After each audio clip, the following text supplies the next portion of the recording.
नमस्कार, मैं पंकज आप सभी के इस वीडियो में बहुत बहुत स्वागत करता हूं। और आज की वीडियो में फिर से एक सेल्स का नया टॉपिक लेके आया हूं जिसको बोलते हैं सेल्स क्वालिफिकेशन टेक्निक।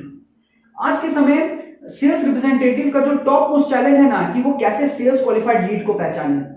सेल्स में टाइम बहुत ही ज्यादा क्रूशियल है, इसीलिए सेल्स पीपल बहुत ही ज्यादा प्रायोरिटी रखता है कि वो कौन से लीड के साथ बात कर रहा है। क्या वो लीड एक्चुअली में सेल्स क्वालिफाइड लीड है कि नहीं, यानी वो लीड जो एक्चुअली में कस्टमर में कन्वर्ट होगा कि नहीं, उस पर वो लोग बहुत ही ज्यादा ध्यान देता है। लेकिन फिर भी सेल्स रिप्रेजेंटेटिव इसको क्रैक नहीं कर पाता है कि एक्चुअली में वो जो लीड से बात कर रहा है, जिससे वो बात कर रहे हैं, वो एक्चुअली में सेल्स क्वालिफाइड लीड है कि नहीं। और ये स्टैट्स में शो करता है कि लगभग 46% जितने भी B2B सेल्स रिप्रेजेंटेटिव है उनके लिए लीड क्वालिटी और लीड क्वांटिटी को फाइंड करना सबसे बड़ा चैलेंज है, टॉप चैलेंज है। लगभग 67% जो सेल्स रिप्रेजेंटेटिव अपना सेल्स लॉस करते हैं ना, वो इसीलिए होता है क्योंकि वो लोग सेल्स क्वालिफाइड लीड को फाइंड नहीं कर पाते हैं। 61% मार्केटर्स लीड को डायरेक्टली अपना सेल्स समझ लेता है, लेकिन एक्चुअली में वो सिर्फ 27% ही क्वालिफाइड लीड्स होता है। यानी 61% जितने भी मार्केटर्स हैं वो लोग लीड को डायरेक्टली कस्टमर समझ लेते हैं कि ये लीड तो अब कन्वर्ट होगा ही होगा, लेकिन उसमें से केवल 27% ही एक्चुअल कस्टमर होता है, बाकी सब बेकार होता है। और चौथा, 44% कंपनी ही लीड स्कोरिंग सिस्टम का इस्तेमाल करती है। लीड स्कोरिंग सिस्टम क्या है? जितने भी सेल्स रिप्रेजेंटेटिव है ना, वो एक बेंचमार्क सेट कर लेते हैं लीड स्कोर का, यानी अगर कस्टमर इससे ज्यादा स्कोर करता है यानी वो सेल्स क्वालिफाइड लीड है, इससे कम स्कोर करता है यानी वो सेल्स क्वालिफाइड लीड है।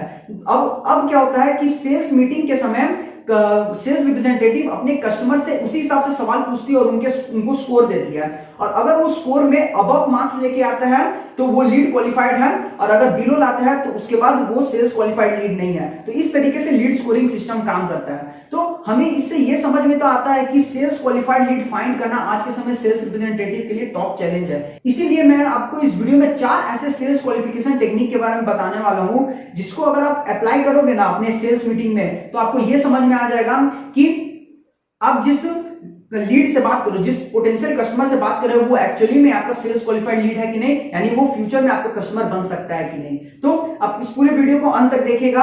और लगभग मैंने इसी तरीके से बहुत सारे पावरफुल वीडियोस बनाया है कि कैसे आप राइट ट्रैक्शन चैनल से कस्टमर ला सकते हो, कस्टमर टच पॉइंट से ग्रेट कस्टमर एक्सपीरियंस कैसे क्रिएट किया जाता है, 5 स्टारबक्स के लेसन जिसको आप अपने बिजनेस में अप्लाई कर सकते हो, बिना एडवर्टाइजिंग के ब्रांड्स कैसे ग्रो करती है उसकी मैंने 2 केस स्टडी दी है, और लॉयल कस्टमर कैसे बनाया जाए, इस तरीके के मैंने बहुत सारे पावरफुल वीडियोस दिए हैं। आप उस सारे वीडियोस को जरूर चेकआउट कीजिएगा और इस चैनल को भी जरूर सब्सक्राइब कर दीजिएगा कि मैं इस तरीके के पावरफुल वीडियोस लाता हूं। तो अब हम लोग बढ़ते हैं डायरेक्टली अपने सेल्स टेक्निक्स पे। जो हमारा सबसे पहला सेल्स क्वालिफिकेशन टेक्निक है वो है spin sales technique. Spin sales technique 4 चीजों से बना है। सबसे पहला situation, then problem, then implication और आखिरी में नीड पे ऑफ। तो ये जो स्पिन सेल्स टेक्निक है ना, ये सेल्स रिप्रेजेंटेटिव इस्तेमाल करता है ये फाइंड करने के लिए कि जो सामने वाला जो भी कस्टमर है वो एक्चुअली में उनका सेल्स क्वालिफाइड लीड बन सकता है कि नहीं। तो यहाँ पे स्पिन सेलिंग में ना ओपन एंडेड क्वेश्चन पूछा जाता है कस्टमर से। तो स्पिन सेलिंग का कैसे इस्तेमाल होता है? सबसे पहला सिचुएशन, यानी सबसे पहले कस्टमर का जो करंट बिजनेस सिनेरियो है उसके बारे में पता चलता है। देन होता है प्रॉब्लम, उस करंट बिजनेस सिनेरियो से उसको क्या बिजनेस में प्रॉब्लम आ रही है वो पता चलता है। तीसरा इंप्लीकेशन, जो उसका करंट बिजनेस सिनेरियो और जो उसको प्रॉब्लम आ रहा है, क्या उसका करंट अप्रोच जो उसे इस्तेमाल कर रहा है, क्या जो अभी उसका करंट बिजनेस स्ट्रेटजी है वो उसे फायदा दे रहा है या नहीं, या फिर उसे नए अप्रोच पे शिफ्ट करना चाहिए, ये पता चलता है। और आखिर में नीड पे ऑफ, यानी अब उसको ये लगने लगता है, चौथा स्टेज तक आते आते उसको ये लगने लगता है कि उसका जो पुराना अप्रोच है जिसे वो इस्तेमाल कर रहा है वो उसके लिए काम नहीं आएगा, उसके लिए नया अप्रोच ही इस्तेमाल करना ज्यादा जरूरी है। तो इस तरीके से वो पूरे स्टेजेस में चलते जाता है, और जब अगर एक बार वो वहां से क्वालिफाई कर लेना, यानी वो आपका सेल्स क्वालिफाइड लीड है। तो स्पिन सेलिंग में क्वेश्चन कैसे पूछा जाता है? तो अगर मैं सबसे पहले बात करूं सिचुएशन की, तो आप उनसे ये पूछ सकते हो कि अभी आपका कैसा बिजनेस सिनेरियो, अभी आपका करंट बिजनेस सिनेरियो कैसा चल रहा है। देन आप उनसे ये पूछ सकते हो कि अभी आपने कितने टूल्स एंड रिसोर्सेज पे इन्वेस्ट कर दिया, यानी कोई मशीन पे आपने इन्वेस्ट किया हो, या फिर आपने कोई सर्विस लिया हो या कोई सॉफ्टवेयर लिया हो, उस पर आपने कितना इन्वेस्ट कर दिया है। तीसरा, आप उनसे ये पूछ सकते हो कि आपका अभी बिजनेस गोल क्या है, यानी फ्यूचर में आपको क्या अचीव करना है, आप उनसे ये पूछ सकते हो। करेंट बिजनेस प्रोसेसेस उनका कैसा चल रहा है, यानी उनका जितना भी बिजनेस प्रोसेस है वो उनका अभी कैसा चल रहा है, आप उनसे ये पूछ सकते हो। और पांचवा, आप उनसे ये पूछ सकते हो अभी आपके बिजनेस का करंट क्या है और केपीआईज क्या है, यानी करंट की रिस्पॉन्सिबिलिटी एरिया क्या है और उनका की परफॉर्मेंस इंडिकेटर क्या है, आप उनसे ये पूछ सकते हो सिचुएशन क्वेश्चन में। देन आता है प्रॉब्लम में, यानी अब आपको उनसे प्रॉब्लम क्वेश्चन पूछना है, यानी आप उनसे ये पूछ सकते हो कि अभी जो आपका करंट बिजनेस सिनेरियो चल रहा है उससे आप क्या क्या चैलेंजेस फेस कर रहे हो, आप थोड़ा एंटिसिपेट करके बताइए, यानी आप थोड़ा उसे डीपली सोच के बताइए कि अभी आप क्या क्या चैलेंजेस फेस कर रहे हो। आप उनसे ये भी पूछ सकते हो कि आपका करंट बिजनेस सिनेरियो के चलते फ्यूचर में आपको क्या प्रॉब्लम हो सकता है, क्या क्या आपको ऐसा प्रॉब्लम आ सकता है जिसको आप सॉल्व ही ना कर पाओ या बहुत ही ज्यादा मुश्किल हो जाए आपके बिजनेस को रन करने के लिए।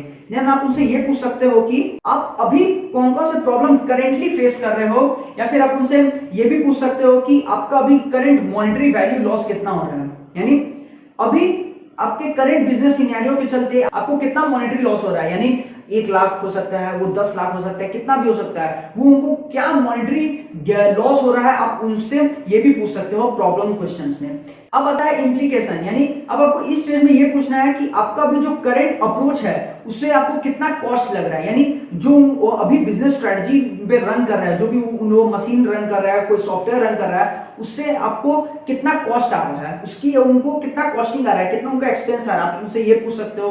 देन आप उनसे ये पूछ सकते हो जो भी आपका करंट अप्रोच है उससे आपका बिजनेस गोल सॉल्व हो रहा है कि नहीं, अचीव हो रहा है कि नहीं, आप वो पूछ सकते हो। तीसरा आप ये पूछ सकते हो कि आपका जो अभी बिजनेस सिनेरियो है, जो आपको प्रॉब्लम आ रहा है, उससे आपको करंट मैन पावर में कितना इफेक्ट पड़ रहा है, कितना इंपैक्ट पड़ रहा है, आप ये पूछ सकते हो। और चौथा आप उनसे ये भी पूछ सकते हो कि अगर आप कोई नया अप्रोच इस्तेमाल करेंगे, कोई नया अप्रोच अगर अपने बिजनेस में इंप्लीमेंट करेंगे, क्या उससे आपका बिजनेस गोल अचीव होगा, क्या वो प्रॉब्लम जो अभी वो फेस कर रहे हैं क्या वो सॉल्व होगा, आप उनसे इंप्लीकेशन में पूछ सकते हो। और चौथा है नीड पे ऑफ, यानी अब आप उनसे सिर्फ नया अप्रोच का ही क्वेश्चन पूछिए। वो क्वेश्चन कैसे हो सकता है, आप उनसे ये पूछ सकते हो कि अगर आप न्यू अप्रोच अपनाएंगे तो वो आपके लिए कौन सा पॉजिटिव इंपैक्ट ला सकता है। अब उनसे ये भी पूछ सकते हो कि न्यू अप्रोच से आपका बिजनेस का वर्कफ्लो कैसा बढ़िया हो सकता है। तीसरा आप ये भी पूछ सकते हो कि न्यू अप्रोच से आपका बिजनेस में कौन सा डिफरेंशिएटिंग फैक्टर आ सकता है, यानी ऐसा फैक्टर जो पुराने वाले से एकदम अलग हो और पॉजिटिव वे में हो। चौथा आप ये पूछ सकते हो कि इस न्यू अप्रोच से आप कितने पैसे को सेव कर लोगे, यानी अगर उनका अभी बिजनेस लॉस हो रहा है, बहुत ज्यादा रेवेन्यू लॉस हो रहा है, तो उस लॉस को कैसे कवर अप कर सकते हैं वो नए अप्रोच से। और पांचवा आप ये पूछ सकते हो कि इस नए अप्रोच को इस्तेमाल करके आप कितना जल्दी अपना बिजनेस गोल को अचीव कर सकते हो। तो इस तरीके से अपने न्यू अप्रोच के बारे में आपको क्वेश्चन पूछना है। तो सबसे पहले आपने उनके अंदर एक बिजनेस सिनेरियो जगा दिया कि उनका अभी करंट बिजनेस सिनेरियो कैसा है, उस बिजनेस सिनेरियो से प्रॉब्लम क्या आया। तीसरा इंप्लीकेशन, यानी आपने अब उनके अंदर वो डिजायर डाल दिया कि पुराना अप्रोच आपको काम नहीं आ रहा है, आपको नया अप्रोच पे शिफ्ट करना पड़ेगा। और चौथा आपने उनसे यही क्वेश्चन पूछा कि नया अप्रोच से उनको क्या क्या पॉजिटिव इंपैक्ट आ सकता है। तो इस तरीके से अगर आप ये स्टेज पे चलोगे ना तो आपको क्लियरली समझ में आ जाएगा कि ये जो लीड है एक्चुअली में सेल्स क्वालिफाइड बन सकता है कि नहीं, यानी ये आपका फ्यूचर में कस्टमर बन सकता है कि नहीं। तो ये टेक्निक को आप इस्तेमाल कर सकते हैं। जो हमारा दूसरा सेल्स क्वालिफिकेशन टेक्निक है वो है bank sales technique. Bank sales technique क्या है, जब भी आप सेल्स मीटिंग कर रहे हो 4 चीजें चेक करिए, सिर्फ 4 चीजें। बजट यानी क्या आप जिससे बात कर रहे हो, जो भी आपका पोटेंशियल लीड है, क्या उसके पास सच में बजट है आपका प्रोडक्ट खरीदने के लिए, ये चेक करिए। दूसरा है अथॉरिटी, जिससे आप बात कर रहे हो क्या वही असली डिसीजन मेकर है कि नहीं, आप ये भी चेक करिए। अगर आपको कोई मशीन बेचना है एक बिजनेस को, तो आप वहां उस बिजनेस के चौकीदार से बात नहीं करेगा, आप उस बिजनेस के ओनर से बात करेगा। तो आपको यह भी पता लगाना है कि आप जिससे बात कर रहे हो क्या वही असली में डिसीजन मेकर है, कि अगर आपने उनको प्रोडक्ट बेचा तो वो आपको सही इसमें जवाब दे पाएगा कि हाँ मैं इस प्रोडक्ट को खरीदूंगा कि नहीं खरीदूंगा। तो डिसीजन मेकर का भी होना जरूरी है। तीसरा है नीड, आप जिसे वो सामान बेचने जा रहे हो क्या वो सच में आपसे वो खरीदेगा, कि उसको एक्चुअली में नीड है कि नहीं। हो सकता है कि उसे नीड ना हो, आप जबरदस्ती उसको आप बेचने की कोशिश कर रहे हो, तब तो आपका वो लीड बेकार ही है। और चौथा टाइमलाइन, अगर उसके पास बजट है, आप जिससे बात कर रहे हो वही असली डिसीजन मेकर है, उसको नीड भी है, लेकिन टाइमलाइन कब नीड है, हो सकता है उसको नीड 6 महीने के बाद हो। तो आपको ये समझ में आ जाएगा कि उसे नीड तो है लेकिन 6 महीने बाद है, तो आप उसे 6 महीने बाद अप्रोच कीजिएगा। तो इससे आपका ये जो टाइम बच गया है, आप मान के चलिए अगर आपको ये नहीं पता रहता कि उसे नीड कब है, तो आप उसको घसीटते रहते हैं कि आप उससे प्रोडक्ट ले लीजिए, तो वो एक्चुअली में क्वालिफाई तो करता ही नहीं, क्योंकि उसे तो नीड 6 महीने के बाद है, तो वो तो आपसे 6 महीने के बाद ही ना खरीदेगा। तो इस तरीके से आपको बजट, अथॉरिटी, नीड और टाइमलाइन को जान लेना है सामने वाले से, सच दैट आप उनको राइट टाइम पे ही अप्रोच करें। तो इससे आपको एक क्लियर कट आंसर मिल जाएगा कि ये लीड को अगर मैं आज छूऊंगा या इस लीड पे अगर मैं आज मेहनत करूंगा तो ये एक्चुअली में 1 महीने के अंदर मेरा कन्वर्ट होगा कि नहीं, आपको ये अच्छे तरीके से समझ में आ जाएगा। तो इससे आपको बहुत ही ज्यादा टाइम भी बचेगा। तो ये तो हमारा दूसरा सेल्स टेक्निक। जो हमारा तीसरा सेल्स क्वालिफिकेशन टेक्निक है वो है मेडिक सेल्स टेक्निक। जब भी आप सेल्स कर रहे होंगे आपको ये 6 चीजें समझ में आनी चाहिए। सबसे पहला है मैट्रिक्स। मैट्रिक्स यानी जो भी आपका प्रोडक्ट है उससे सामने वाले को क्या बेनिफिट हो सकता है, यानी आपको अपने कस्टमर को यह समझाना है कि आपके प्रोडक्ट से उनको क्या क्या इकोनॉमिक बेनिफिट हो सकता है, यानी पैसे के लेवल पे उनको कौन कौन सा बेनिफिट हो सकता है। हो सकता है उनका सेल्स हो सकता है उनका सेल्स डिप कर रहा हो सकता है उनको कस्टमर को अक्वायर करने में ज्यादा पैसे लग रहे हो, तो आप उनको ये समझा सकते हो कि अगर आपको एक कस्टमर को अक्वायर करने में अभी आपको 1000 रुपए लग रहा है, तो अगर आप ये सोल्यूशन इस्तेमाल करिएगा तो आपको हो सकता है 300-400 रुपए में हो जाए। तो इस तरीके से आप उनको पूरा इकोनॉमिक बेनिफिट बताइए। दूसरा है इकोनॉमिक बायर, यानी अब आपको ये ध्यान में रखना है कि आप जिससे बात कर रहे हो क्या वो रियल डिसीजन मेकर है। ये चीज आपको गार्ड बांध के रखनी है कि सेल्स में जो रूल ऑफ थंब है ना, आपको बात उसी से करनी है जो डिसीजन लेगा। आपको जहां तहां जिससे किससे बात नहीं करना, आपको उन्हीं से बात करना है जो रियली में डिसीजन लेगा, जो आपका प्रोडक्ट खरीदेगा, जो डिसीजन लेगा, आपको उसी से बात करनी है। ये सेल्स का रूल है, ये आपको समझ लेना है। तीसरा है डिसीजन क्राइटेरिया। उस बिजनेस का एक्चुअली में क्या बेस है, मतलब वो किस बेसिस पे आपसे प्रोडक्ट खरीदेगा, यानी उनका बेसिस कुछ भी हो सकता है। हो सकता है वो ये बोले कि अगर आपका सॉफ्टवेयर इजी टू यूज हो तभी हम आपसे खरीदेंगे।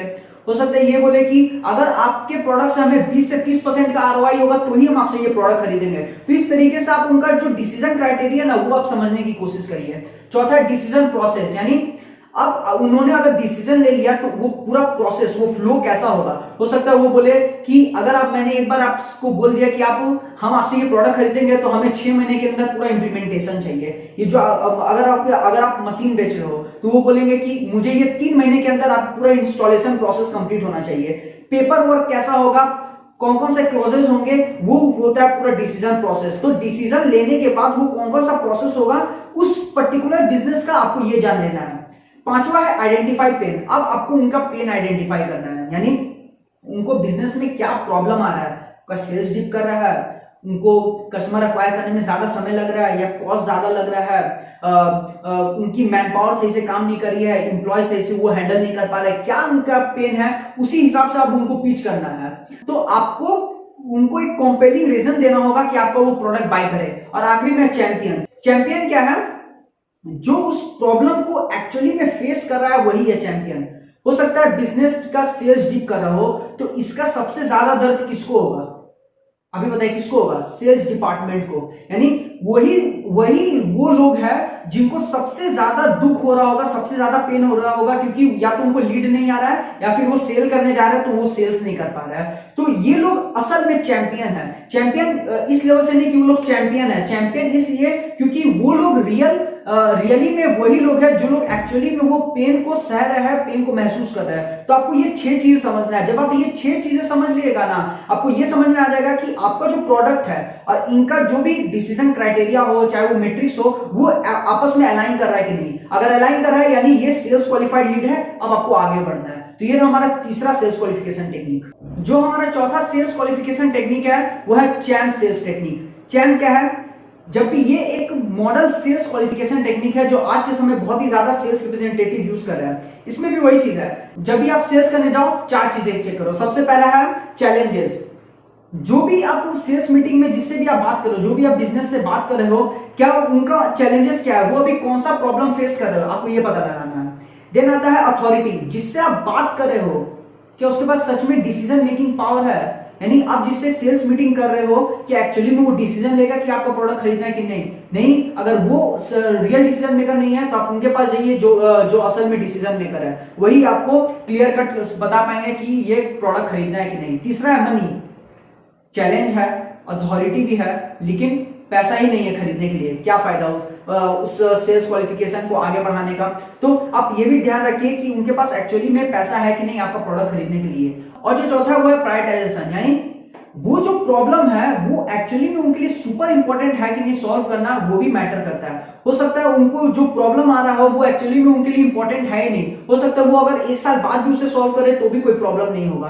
तो आपको ये भी ध्यान रखना है कि उनके लिए वो प्रायोरिटी लिस्ट में है कि नहीं। तो चैलेंजेस, अथॉरिटी, मनी और प्रायोरिटाइजेशन, अगर ये 4 चीजों में अगर वो क्वालिफाई कर जाए यानी वो सेल्स क्वालिफाइड लीड है। तो ये जो टेक्निक है है ना वो पूरे तरीके से बैंड सेल्स टेक्निक की तरह है, लेकिन ये जो चैन टेक्निक है ना वो एकदम मॉडर्न है, लेटेस्ट है, इसीलिए इसको आज लोग ज्यादा यूज कर रहे हैं। तो ये था हमारा चौथा सेल्स टेक्निक। इसी के साथ हमारे वीडियो खत्म होता है। आशा करता हूं कि आपको ये वीडियो बहुत ही ज्यादा पसंद आएगा।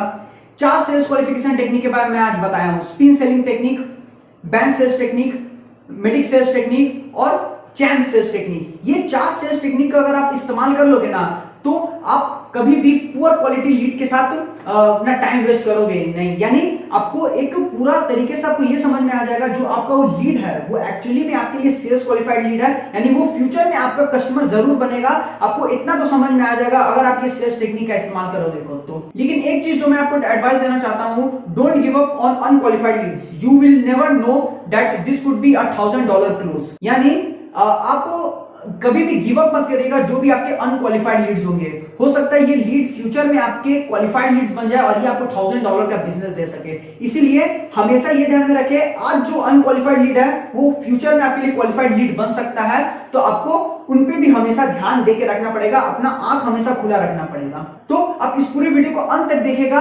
रेगुलरली देखेगा, जब तक आपको समझ में नहीं आया तब तक आप देखिए। और मैं एक अनाउंसमेंट देना चाहता हूं, मैं एक नई कम्युनिटी के साथ जुड़ गया हूं जिसका नाम है बड़ा बिजनेस कम्युनिटी। ये कम्युनिटी डॉक्टर विवेक बिंद्रा जी ने बनाई है और ये कम्युनिटी में बहुत सारे एंटरप्रेन्योर, सोलोप्रेन्योर और बिजनेसमैन रेगुलरली बहुत सारे कंटेंट क्रिएट करके डाल रहे हैं और बहुत सारे लोग यहाँ पे बिजनेस कंटेंट सीख रहे हैं। मैं भी इस कम्युनिटी का हिस्सा हूं और यहाँ पे भी मेरे लगभग 2000 प्लस फॉलोअर्स हो चुके हैं और यहाँ पे मैं बहुत सारी बिजनेस कंटेंट डाल रहा हूँ और लोग मुझसे सीख भी रहे हैं। तो मैं आशा करता हूँ कि आप इस ऐप को इंस्टॉल करिएगा और बहुत सारे बिजनेस लेसन सीखिएगा।